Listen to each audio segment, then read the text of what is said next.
Hey there mga may loves, Cancer! Thank you so much for always staying here with me in this channel. So bago natin simulan ang reading nito for you guys, reminders muna tayo na not all of you ay makaka-resonate.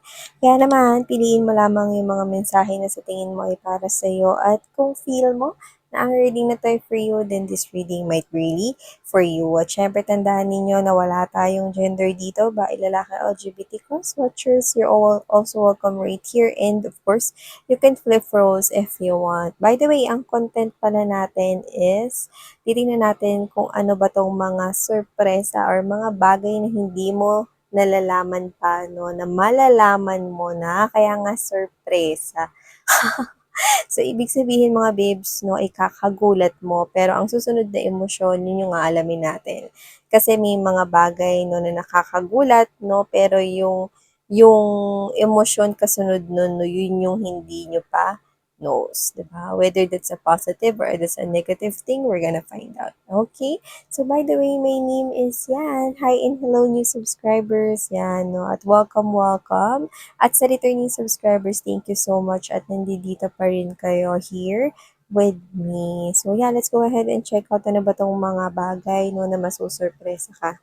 Spirits and Angel Guides, Archangel Michael, can you please show me? Ano ba tong mga bagay na magpapasurpresa kay Cancer? So,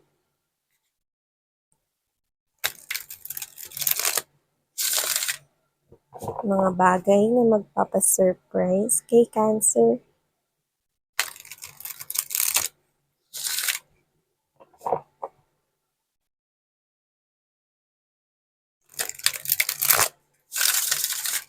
Cancer.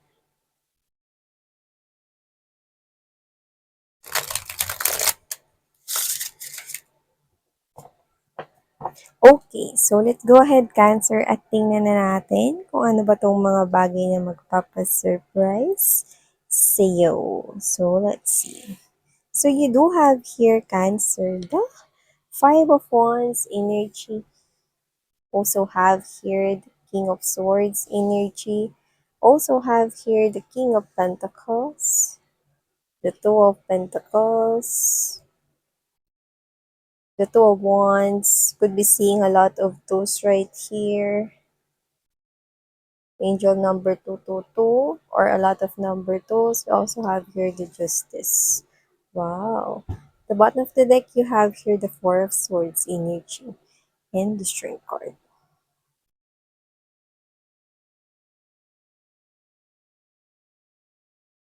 Oh, okay.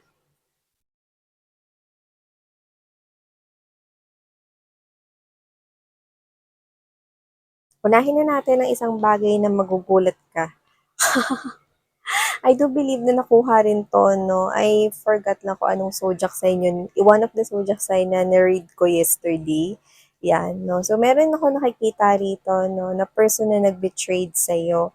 Pwedeng trinador ka niya, pwedeng ex mo siya, pwede rin naman, no? Na friendship over kayo kung dati mo siyang friend, no? Kung sino man siya, no? Maaaring nasaktan niya kayo, no? At dahil lumalabas siya bilang napaka-cold-hearted na person, hindi mo talaga aakalain ito. So, maaaring makareceive ka ng isang balita patungkol sa kanya, no? Kasi lumalabas siya rito bilang someone who has this strong boundaries pagdating sa kanya ritong emotions and feelings. Yes, no? Kahit na ex mo pa ito, if this is your reading. Okay? Kasi kung sino siya, no, na pinakitaan ka ng mga hindi magagandang bagay, especially, no, bago natapos itong connection ninyo, bago nag-end tong friendship ninyo, kung friend nyo man siya, no?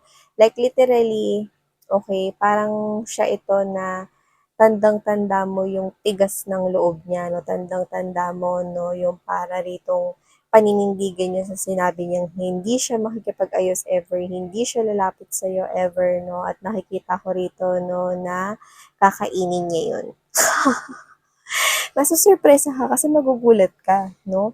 Yung ang tapang-tapang niya rate, no? At saka yung sinabi niya yun sa inyo, no? Kinakain niya na yun at kakainin niya na yun ngayon.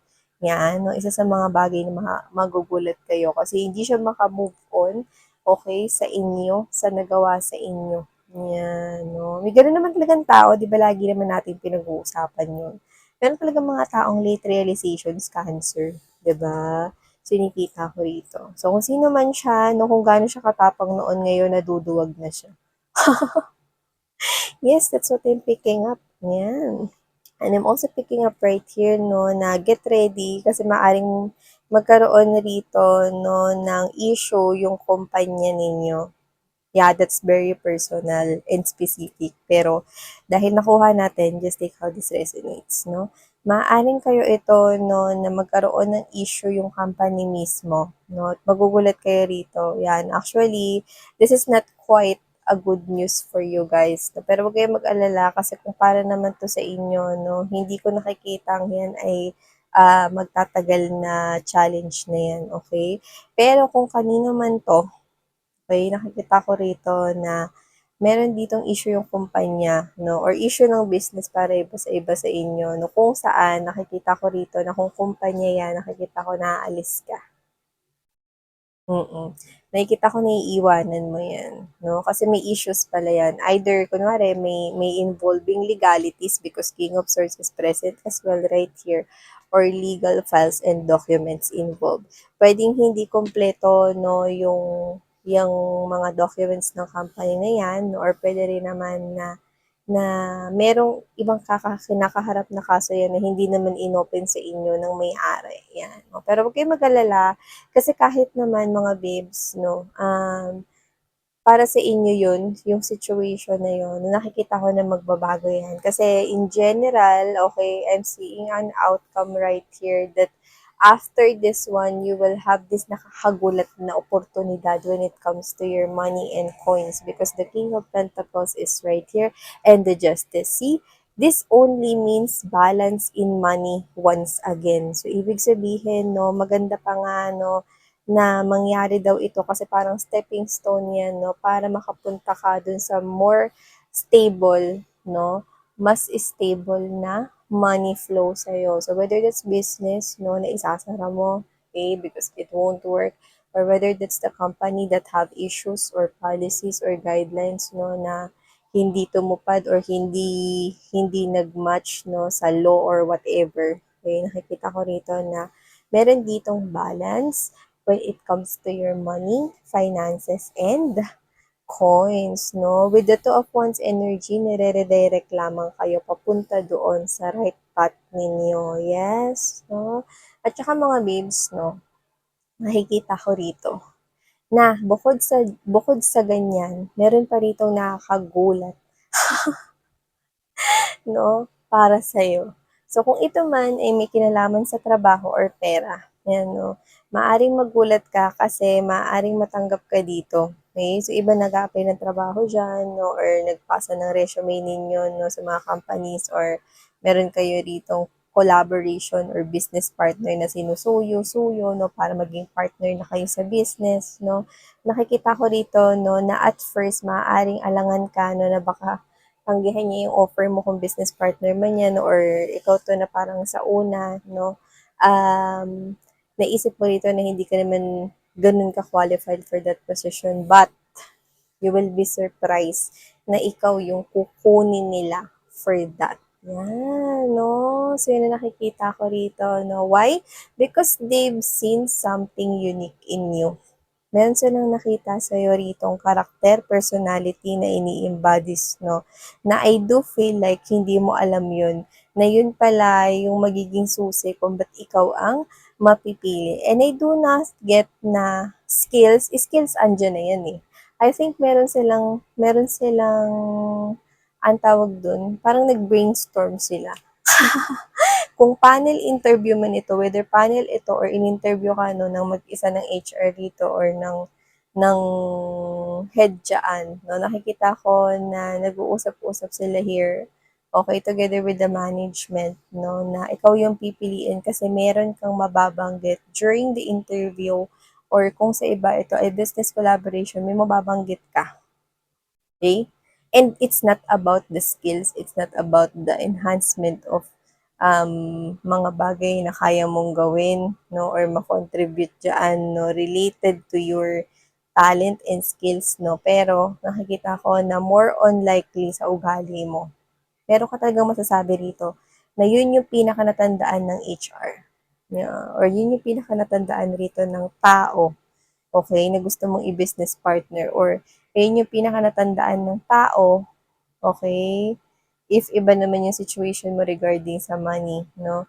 Okay, kasi kung ano man yun, nakikita ko rito, no, na yun mga babes, no, yung magiging hudshot rito. Yan, no, ng kasaganahan na for you. Kasi maganda yung oportunidad na yan, eh, no, magugulat ka dyan, kasi di mo naman in-expect ni ikaw yung makukuha dyan, no, lalo na kung nung araw na yun, hindi lang naman ikaw yung in-interview, tapos nakausap mo pa, di ba? Yung ibang mga i-interviewin rin with the same position as yours, di ba? Pero yung nakikita ko, nasa iyo, mga babes, na ang panig. I'm seeing galaxy. So, maaaring mga babes, no, like literally, nakapanig sa'yo si universe. May nakapanig sa'yo ang mga planeta, no, ang buong galaxy at outer space. Yan, no, sa kung ano man itong oportunidad nito. So, nakikita ko, no, na maganda, no, may mga balita rito tungkol sa pag-grow ng pera, which is i-claim nyo na agad, no. Itong mga away sa opisina, away sa trabaho, nakikita ko mag-ending rin yan, no, dahil merong new beginning na naghihintay sa'yo. At syempre, no, ang ex mo rito na nakakagulat, no, na pag nito, ex mo or close friend mo noon, no, na nag-endo na ang inyong samahan, no, nakikita ko na tag ito, magme-message yan sa'yo. Nakita rin, magugulat ka rito na parang, tagal na namin di nag-uusap yun, ah. Yan, no, may paglambot na rito ng puso niya sa sitwasyon, no, at kung sino man siya, no, hindi ko na nakikitang tinitiis niya pa, okay? Kung ano man ito na parang parang eagerness niya na makipag-usap sa'yo. Kasi gusto naman talaga niya makipag-usap sa'yo. Yeah. So, maaaring nagkagulo talaga kayo because of some kind of devilish behavior in the past. So, halo-halo na yun. Pwedeng dahil sa addictions, pera, money involved, sugal, no, or whatever. Yan, pwede rin naman mga babes, no, na meron siya ditong ugali na tawag nito, hindi maganda, no? Pwedeng nag-lie na siya sa'yo minsan or diniceive ka niya in some way because I'm also picking up money in here. So, kung sino man siya, yung pagmamatigas niya noon, no, ay ganun rin, no, kalambot na ngayon ang puso niya, no, para kausapin ka at mapag-usapan, no, ang gusot na nangyari noon. Pero I do feel like, okay, na bukod sa masusurpresa ka dahil ganyan siya, no? Na yung taong pinaka cold-hearted sa iyo siya pala tong lalapit ngayon, 'di ba? Pero kung sino man siya, nakikita ko dito sa reading na ito, no, na magugulat rin siya sa gagawin mo. Ayan, no, parehas kayo may gulatan. Siya, magugulat siya rito kasi lumalabas na magpapakita ka dito ng final decision, no, na mensahe. Magugulat siya rito, no, na hindi ka open for forgiveness at wala kang balak na buksan ang pinto, pati ang butas ng mga bintana at butas ng mga pader para papasukin siyang muli. Yan, no? Sinabi ko yun kasi I'm strongly getting that. No? Bukod sa'yo, no, na masusurpresa ko sa mga bagay-bagay na ito, siya, yun yung ikakagulat at ikaka-windang niya, Cancer. So, yeah. So, ito ang mga mensaheng nakuha ko for you, Cancer. So, thank you so much. Sarang Love and Light.